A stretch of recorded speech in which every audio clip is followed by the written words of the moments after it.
네, 우리 옆 사람과 같이 한번 인사해 볼까요? 네, 연말 잘 보내고 계십니까? 우리 같이 한번 인사해 보겠습니다. 네. 찬양팀이 이렇게 매주마다 이렇게 수고해 주시는데 우리 하나님께서 기쁘게 봐주셨을 점이 있습니다. 박수는 우리 주님께 하겠습니다. 네. 오늘 우리가 함께 읽을 말씀은 마가복음 1장 6절에서 8절 말씀입니다. 마가복음 1장 6절에서 8절 말씀입니다. 찾으셨으면 한 목소리로 읽겠습니다. 짧은 구절이므로 다 같이 한 목소리로 한번 읽도록 하겠습니다. 마가복음 1장 6절에서 8절 말씀입니다. 요한은 낙타털 옷을 입고 허리에 가죽띠를 띠고 메뚜기와 석청을 먹더라. 그가 전파하여 이르되 나보다 능력 많으신 이가 내 뒤에 오시나니 나는 굽혀 그의 신발끈을 풀기도 감당하지 못하겠노라. 나는 너희에게 물로 세례를 베풀었거니와 그는 너희에게 성령으로 세례를 베푸시리라. 아멘. 일상을 입고 먹은 세례 요한이라는 제목으로 하나님 말씀 전하겠습니다. 일상을 입고 먹은 세례 요한. 성도는 일상을 삽니다. 우리가 사는 매일은 하나님께서 우리에게 허락하신 선물이죠. 그리고 그렇게 선물하신 소중한 하루입니다. 여러분이 오늘 어떠한 모습으로 하루를 사셨을지 모르겠습니다. 어쩌면 아이들과 함께 아웅다웅 거리다가 오신 분도 있을 테고, 직장에서 연말에 너무 많은 업무 때문에 스트레스를 많이 받고 오신 분도 있을 거라 생각합니다. 하지만 그러한 하루조차도 우리 하나님께서 허락하신 일상이고 소중한 선물이라는 것이죠. 그렇기 때문에 오늘 여러분이 이 자리에 오시기 전에 지난 3일을 어떻게 사셨는지가 오늘의 예배를 드리는 그런 결정체라고 할 수 있습니다. 예배의 시간보다 예배 이전의 시간이 더 중요하다고 하는 말이 있죠. 그래서 우리가 지난 3일을 잘 살았다면 오늘 드리는 예배는 기쁨과 감사의 예배가 될 수 있을 것이고, 지난 3일을 돌이켜보건대 너무 내 삶에 매몰돼 있었고 하나님과 교제가 없었다 한다면 지금 이 예배는 뭔가 아쉽고 조금 부끄럽기도 하고, 그리고 내 스스로를 끌고 나온 그런 자리일 수도 있겠죠. 우리는 매일의 삶 속에서 예수 그리스도의 향기가 되어 빛과 소금으로 살기를 소망합니다. 그러므로 이것이 우리의 사명이고 삶의 모델이라고 할 수 있겠죠. 우리가 예배를 드리면서 나의 예배를 통하여 그리스도의 향기가 되고 내가 빛과 소금의 사명을 감당할 거야 라고만 생각하지는 않습니다. 그러한 고백 속에는 우리의 일상을 뒷받침하고 있다는 것이죠. 우리의 신앙생활은 이벤트가 아닙니다. 우리는 그럴듯한 어떤 예배, 행사, 프로그램 이런 것들을 위해서 반짝거리는 엔터테이너가 아니라는 것이죠. 우리는 이 신앙생활을 일상으로 경험하고, 그리고 예배를 일상으로, 또 일상을 예배로 드리는 사람들입니다. 그러므로 우리의 신앙생활은 이벤트가 아니라 일상이라 할 수 있겠죠. 신앙생활이 일상적이지 않고 일상이 신앙생활과 연결되어 있지 않다면 우리는 자신을 돌이켜 봐야 할 것입니다. 지난 1년을 우리가 돌이켜보면서 저는 먼저 이러한 질문들을 가지고 오늘 이 예배에 임했으면 좋겠습니다. 나의 신앙은 지금 일상적인가? 나는 말씀과 기도를 일상으로 먹고 있는가?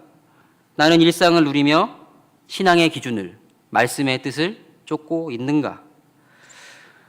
오늘 우리가 읽은 말씀, 여기에 나오는 세례 요한은 예수님의 발걸음을 예비한, 그 앞길을 준비한 사람이었습니다. 아주 특별한 선지자라고 할 수 있겠죠. 우리가 성경 가운데서 아주 특별한 한 사람을 뽑는다 한다면, 그리고 그 선지자 중에서 가장 의미 있는 선지자를 뽑으라 한다면 세례 요한이 첫 번째 자리에 있을 수 있습니다. 그는 400년이라는 침묵을 깨고, 약 400년이라는 그 침묵을 깨고 등장한 신약시대의 첫 선지자였습니다. 그리고 유일한 선지자라고 할 수 있겠죠. 우리는 이 성경에서 세례 요한에 대한 몇 가지 에피소드를 접합니다. 세례 요한이 어떠한 일들을 했는지, 그리고 그가 어떠한 이야기를 했는지, 이런 것, 예수님과의 만남 속에서 그가 어떠한 말을 했는지, 이런 에피소드를 발견합니다. 그는 예수님과는 다른 레위 지파의 후손으로 태어났고, 그의 아버지와 어머니가 모두 제사장 가문의 후예들이었고, 그래서 그의 아버지는 심지어 당시에 제사장의 한 사람으로서 성전을 섬기는 일을 섬기고 그 성전에 섬기는 역할을 감당하고 있었습니다. 그런 사가랴의 아들로 태어난 이 한 사람, 레위 지파의 후손으로서 하나님의 선지자로 부름받은 세례 요한, 이것이 우리가 알고 있는 이야기들이라고 할 수 있습니다. 구약시대의 선지자를 한번 생각해 봤으면 좋겠습니다.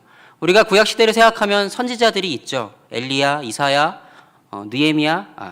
예레미야, 이런 선지자들이 있습니다. 그런데 이런 선지자들은 보통 사람들과는 다른 삶을 살았다고 우리는 상상하기 마련입니다. 보통 사람들이 하지 않는 어떤 메시지, 보통 사람들이 하지 않던 어떤 그런 행동과 기행을 저질렀다는 것이죠. 그들의 삶과 행동에는 어떠한 특별한 메시지가 있었습니다. 하나님께서는 그러한 특별한 삶의 방식, 그들의 언행을 통해서 하나님의 메시지를 백성들에게 강력하게 전달했다는 것이죠.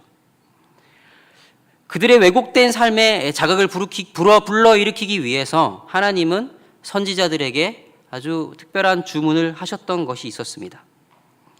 왜냐하면 이들은 일상이 무너져 있었기 때문이죠.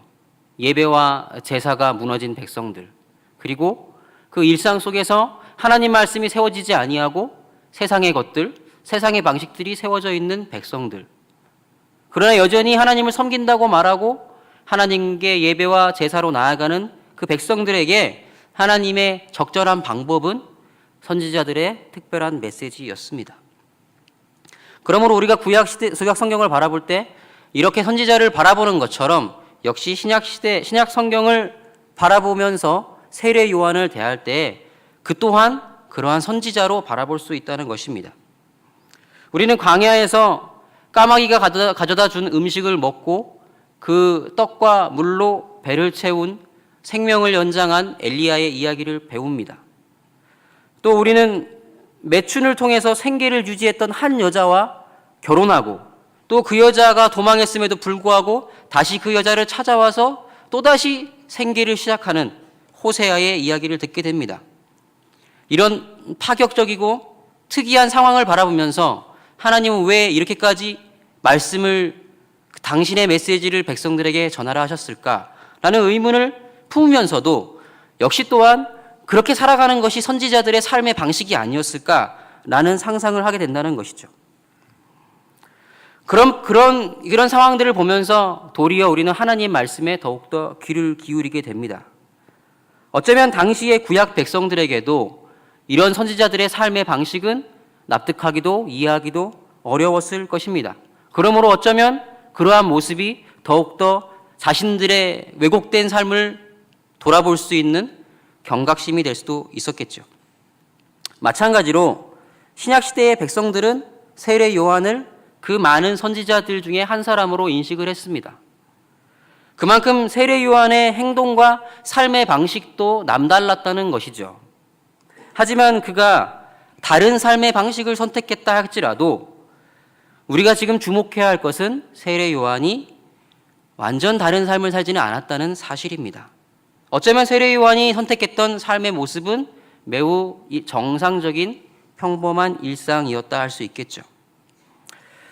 왜냐하면 신약시대에 이르러서 바리새인과 서기관들은 구약시대의 백성들과는 전혀 다른 삶의 모습을 갖고 있었기 때문입니다. 구약시대의 성도들은 하나님을 안다고 하지만 세상의 것을 쫓고 하나님 말씀을 따른다고 하지만 세상의 방법을 가지고 그것을 중요하게 여기는 그런 이율배반적인 삶을 살고 있었죠. 하지만 신약시대의 바리새인과 서기관들은 말씀과 율법을 철저하게 지키면서 그들의 삶 속에서 하나님 말씀을 단 하나도 어기지 않는다는 그런 자부심으로 살아가는 사람들이었습니다. 구약시대의 선지자가 만나던 백성들과는 전혀 다른 사람들이라는 것이죠. 오히려 구약시대 사람들이 가져야 할 일상을 제대로 지키고 있는 사람들, 너무나 그 일상이 하나님 말씀과 율법에 철저하기 때문에 교만으로 무장한 사람들이 바리새인과 서기관들이었습니다. 그러므로 하나님께서는 세례 요한을 또 다른 선지자로 부르셨고 그들의 그 삶의 방식을 구약의 선지자들과는 다르게 인도하셨다고 생각해 볼 수도 있습니다. 우리는 선지자뿐만 아니라 이 시대를 살아가고 있는 선교사 또 목회자들을 생각해 볼 수 있습니다. 특별히 우리 교회에서도 파송받은 선교사님이 계시죠. 선교사님들은 타 문화권으로 가서 그들의 문화 속에서 살아가려고 노력합니다. 우리는 이러한 헌신과 특별한 삶의 방식에 대해서 매우 남다르게 생각하는 경향이 있죠. 비록 그들이 다른 삶의 방식을 선택하고 특별한 헌신을 시도하지만 그럼에도 불구하고 선교사들은 타 문화권에서 그들과 동일한 모습으로 살아갑니다. 선교사로 헌신하게 되었을 때 가장 먼저 익히는 것은 그들의 언어, 그들의 삶의 방식, 그들이 먹고 마시며 입는 방식을 배우는 것이죠. 선교사조차도 타 문화권에서 그들과 함께 일상을 살기 위해 노력한다는 것입니다. 마찬가지로 우리는 이러한 관심을 가지고 오늘 세례 요한을 바라보려고 합니다. 요한은 낙타 털옷을 입고 메뚜기와 석청을 먹는 사람이라고 성경은 기록합니다. 낙타 털로 된 옷을 입고 허리에 띠를 두른 그의 모습. 사실 이 복장만으로도 우리는 아주 특별하다라고 생각할 수 있겠죠. 어쩌면 그의 모습만으로도 뭔가 하나님 메시지를 전할 것 같은 그런 느낌이 있었을 것입니다. 그리고 이러한 느낌은 지금 우리가 다른 문화권에서 오랜 시간이 지나서 바라보기 때문에 이런 것만이 아니라 그 당시를 사는 신약시대의 백성들도 동일하게 느꼈을 수 있다는 것입니다. 열왕기하로 가면 비슷한 복장을 하고 있는 선지자 한 사람이 등장합니다. 그는 엘리야입니다. 열왕기하 1장 8절 말씀이죠. 그들이 그에게 대답하되 그는 털이 많은 사람인데 허리에 가죽띠를 띄었나이다 하니 왕이 이르되 그는 디셉 사람 엘리야로다. 그 사람이 누구냐? 그 일을 한 사람이 누구냐라고 물었을 때 그에게 대답하는 사람, 왕에게 대답하는 사람이 이렇게 말합니다. 털이 많은 사람이고 허리에 가죽띠를 띄었습니다. 이러한 설명 하나만으로도 아합은 그 사람은 엘리야구나라고 확신을 가집니다. 우리는 이 복장과 이 모습을 세례 요한에 대입시켜 볼 수 있겠죠. 어쩌면 세례 요한을 바라본 사람들은 그의 행색만으로도 저것은 그 당시에 엘리야의 모습과 비슷하구나. 저 사람은 어쩌면 엘리야와 같은 선지자겠구나 라는 생각을 했을지도 모릅니다. 실제로 세례 요한은 엘리야가 아니냐는 질문을 받기도 했습니다. 그 당시를 살아가는 이스라엘 백성들도 그렇게 느꼈다는 것이죠. 그런데 우리가 생각할 수 있는 또 다른 시각이 있습니다. 요한의 옷차림은 일반적으로 당시의 광야와 그 거친 땅을 살아가는 유목민의 복장과 일치하고 특히 예언자의 복장과 일치했다라는 사실입니다. 단순히 외투와 허리띠로 옷 입은 것은 광야에서 생활하고 활동하기 어울리는 그런 모습이었다는 것이죠. 어쩌면 백성들 사이에서 떠나서 하나님 말씀을 증거하기 위해 광야에 머무는 한 사람에게는 잘 어울리는 복장이었다는 것입니다. 그럼에도 불구하고 우리가 다시 한번 구약 성경을 바라보면 이러한 털옷이 특별한 의미를 가지는 것만큼은 확실합니다. 스가랴서 13장 4절 말씀, 선지자들의 행색에 대해서 이렇게 적고 있습니다. 그날의 선지자들이 예언할 때 그 환상을 갖기 부끄러워할 것이며 사람을 속이려고 털옷도 입지 아니할 것이며. 이 스가랴 선지자의 메시지는 이스라엘 백성들이 바벨론 포로로부터 돌아온 뒤에 기록된 말씀입니다. 그렇다 한다면 이 시대를 살아갔던 이스라엘 백성들도 털옷을 입은 예언자, 털옷을 입은 선지자에 대한 어떤 이미지가 있었다는 것이죠. 그리고 심지어는 선지자들이 자신의 생각과 자신의 뜻을 투영하여 하나님 말씀을 대신하고 그러한 선지자 노릇을 할 때에 사람을 속이기 위해서 털옷을 입었다는 것이죠.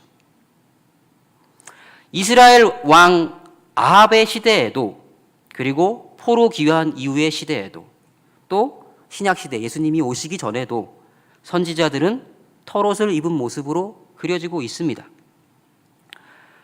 엘리야를 가리켜 털이 많은 사람입니다 라는 고백은 사실 히브리어 세아르라는 단어를 쓰고 있습니다. 그리고 이 세아르라는 단어는 털옷을 입은 사람으로 번역할 수 있다는 것이죠.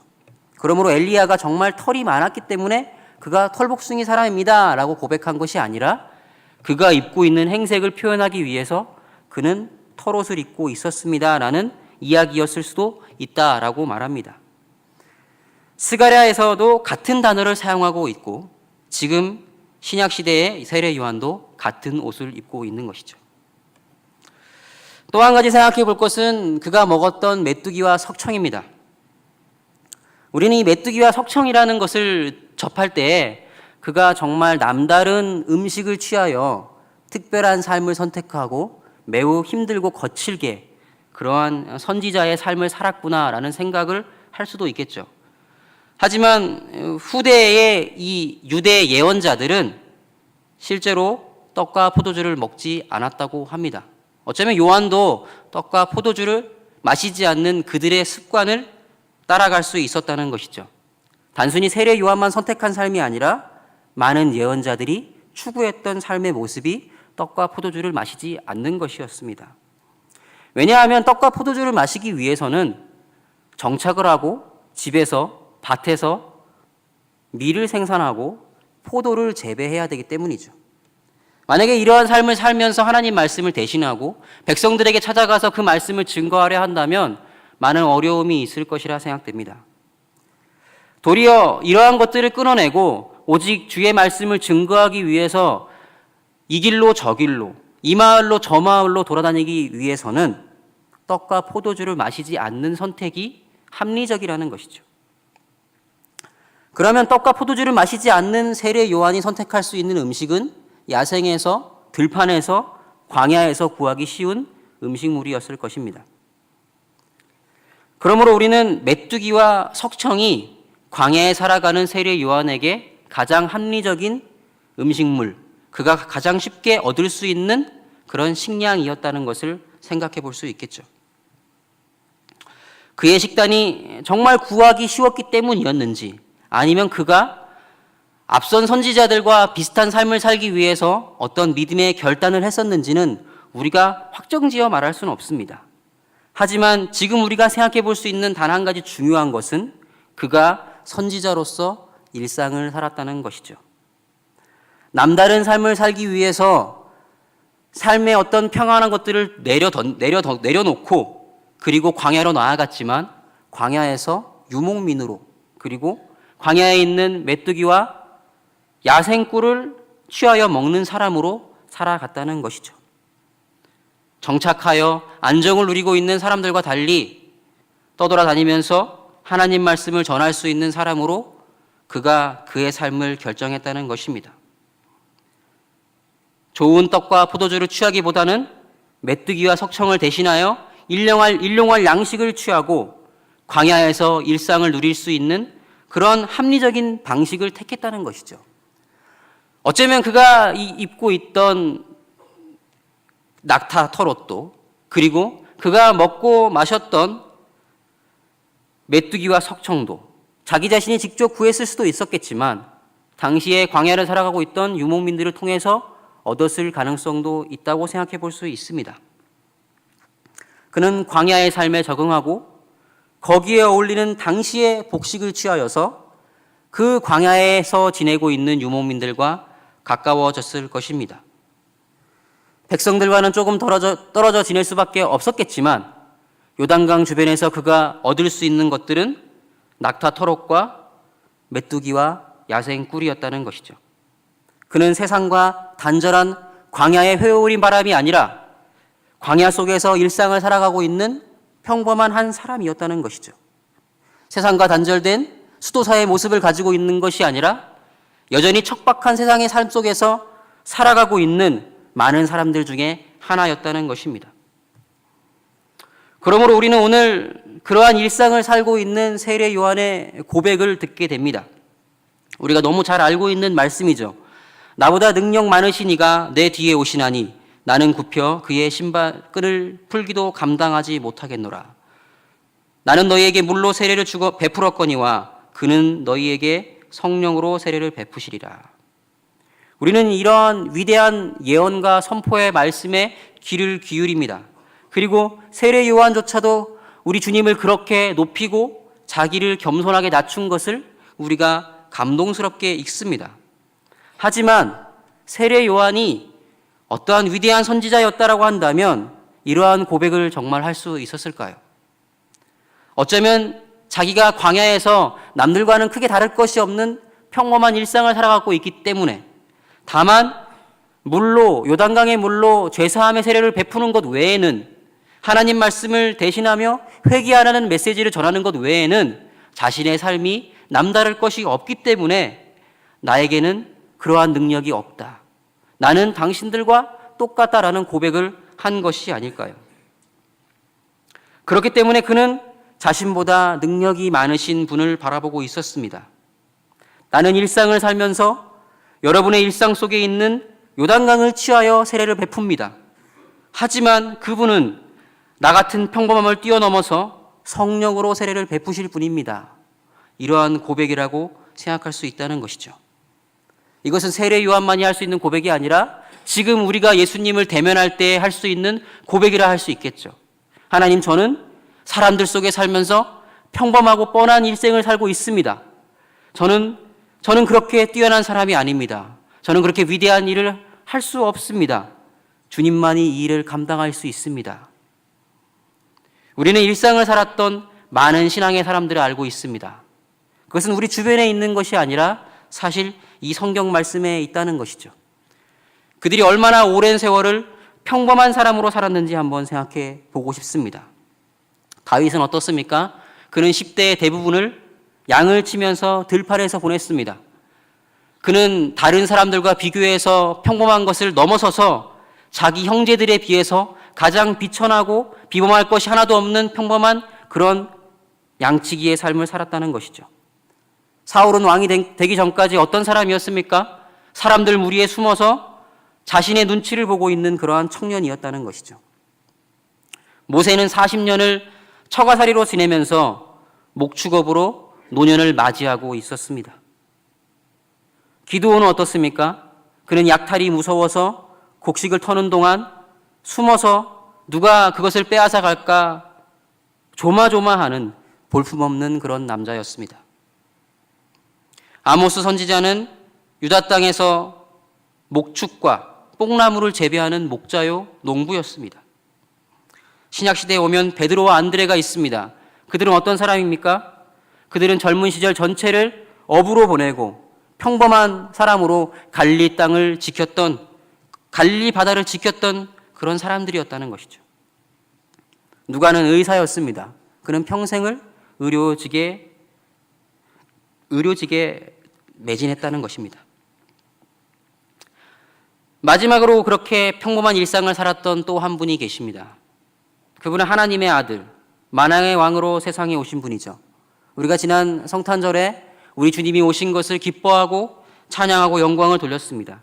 그러나 그분은 왕으로 오실 때 나사렛이라는 가장 평범한 동네에 그냥 유대인의 한 사람으로 나타나셨다는 것입니다. 그렇게 나타나신 것으로도 부족해서 30년이라는 세월을 10대와 20대의 전부를 목수와 건축가로 지냈다는 것이죠. 예수님께서는 일상을 먹고 입으며 당신의 백성들 속에서 사셨습니다. 임마누엘이라 하리라 라고 하시는 말씀이 우리에게 임했을 때 그는 왕으로 오신 것이 아니라 우리와 동일한 모습으로 사셨다는 것이죠. 그렇게 백성들 사이로 들어온 메시아는 죽을 때조차도 강도들과 함께 마치 그가 로마를 향하여 반역을 저지른 그런 죄인들 중에 한 사람인 것처럼 그렇게 죽임을 맞이했습니다. 우리는 예수 그리스도의 위대한 희생을 생각하지만 예수께서는 그러한 위대한 희생을 위하여 다른 사람들과 같은 모습을 취하셨습니다. 우리는 오늘도 평범한 일상을 살고 있습니다. 세례 요한은 아주 특별한 선지자였지만 그러나 그도 남들과 다르지 않은 선택받은 일꾼일 뿐이었습니다. 그러므로 우리는 예수님의 위대함을 고백할 수밖에 없다는 것이죠. 오늘 세례 요한의 고백은 자신의 평범함을 뼈저리게 인식한 한 사람의 고백이라고 생각합니다. 그는 자신의 연약함 속에서, 자신의 평범함 속에서 예수 그리스도의 참되고 아름다운 것을 고백할 수밖에 없었습니다. 우리는 어떻습니까? 우리는 평범한 사람들이죠. 하지만 예수는 우리의 가장 평범함을 아름답게 만드시는 분입니다. 앞서 우리가 언급했던 신구약의 위인들이 평범한 사람들이었음에도 불구하고 하나님께서는 그들의 일상을 아름다운 헌신으로 만드셨습니다. 우리는 우리의 평범을 뛰어넘어 우리의 삶 속에서 일하시는 예수 그리스도를 기대합니다. 그렇게 평범한 일상 속에서 예수를 드러내는 성도야말로 진정한 증인이라고 할 수 있겠죠. 우리는 일상을 먹고 입은 세례 요한을 바라봅니다. 그는 그렇게 일상 속에서 하나님의 구원과 회복을 바라볼 수 있었습니다.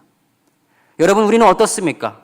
우리는 일상을 살아가면서 그러한 구원과 회복과 하나님의 영광을 바라보고 있습니까? 내가 그렇게 평범하기 때문에, 하나님의 영광을 드러내기에는 너무나 나약하기 때문에 하나님의 영광을 꿈꾸고 하나님의 부흥을 기대하고 있습니까? 여러분, 나의 일상은 어디에 있습니까? 일터에서 나의 일상은 어떻습니까? 전업주부로서 나의 일상은 어떻게 서 있습니까? 아빠와 엄마로서, 아들과 딸로서, 할아버지와 할머니로서 나의 일상은 어떻습니까? 하나님께서는 별일 없이 오늘을 살고 있는 양치는 모세를 부르셨습니다. 우리 하나님께서는 바벨론 땅에 잡혀가 바벨론의 소년으로서 평범한 하루를 지낼 수밖에 없고, 그렇게 포로로서 특별하지 않은 그런 하루를 보내며 안타까운 마음에 하루 3번 예루살렘을 향하여 창을 열고 기도하는 다니엘의 일상에 임하셨습니다. 예수께서는 오늘도 밤을 지새워 일하고 내일을 다시 준비하는 베드로를 제자로 부르셨습니다. 세례 요한은 위대한 선지자가 되기 위해서 평범한 유목민의 옷을 입고 그들이 먹는 메뚜기와 야생꿀을 함께 먹었습니다. 여러분은 어떠한 일상의 옷을 입고 있습니까? 예수께서는 사람을 구원하기 위해서 사람들의 일상으로 들어오셨습니다. 예수님께서는 우리의 회복을 위해서 우리들의 옷을 입으셨습니다. 그리고 우리와 함께 33년이라는 긴 세월을 보내셨습니다. 사람들과 함께 먹고 마시며 함께 잠들고 함께 일어나셨습니다. 이것이 바로 일상을 살아간 우리 예수님의 모습이라 할 수 있겠죠. 그러한 예수님이 우리의 삶의 모델인 줄로 믿습니다. 일상을 먹고 입으며 예수의 사람으로 살아갑시다. 오늘 여러분의 현실은 어땠습니까? 지금 우리가 맞이한 현실을 외면하고 하나님께 무언가 더 나은 것을 구하며 부르짖기 전에 그 현실을 받아들이고 끌어안으며 한 걸음 한 걸음 나아가는 예수의 사람이 됩시다. 내 상황을 바꿔주시기를 바라기보다 내 상황 속에서 담담하게 한 걸음씩 걸어가는 믿음의 사람이 됩시다. 일상을 먹고 입는 여러분이 바로 하나님 나라를 예비하는, 하나님 나라를 준비하는 예수의 증인입니다. 우리가 그렇게 일상 속에서, 현실 속에서 하루하루 믿음으로 나아갈 때 우리의 믿음이 참된 향기가 되고 우리의 믿음이, 우리의 삶이 빛과 소금의 사명을 감당할 줄로 믿습니다. 그리고 진정한 소망이 우리의 일상 속에서 피어날 것을 기대합니다. 이 시간에 우리 이 찬양을 다 같이 한번 불렀으면 좋겠습니다. 내가 매일 기쁘게 순례의 길 행함은, 이 찬양 같이 부르면서 오늘 말씀 가운데서 우리에게 주신 교훈들을 생각해 봤으면 좋겠습니다. 우리 같이 찬양하고 기도하도록 하겠습니다.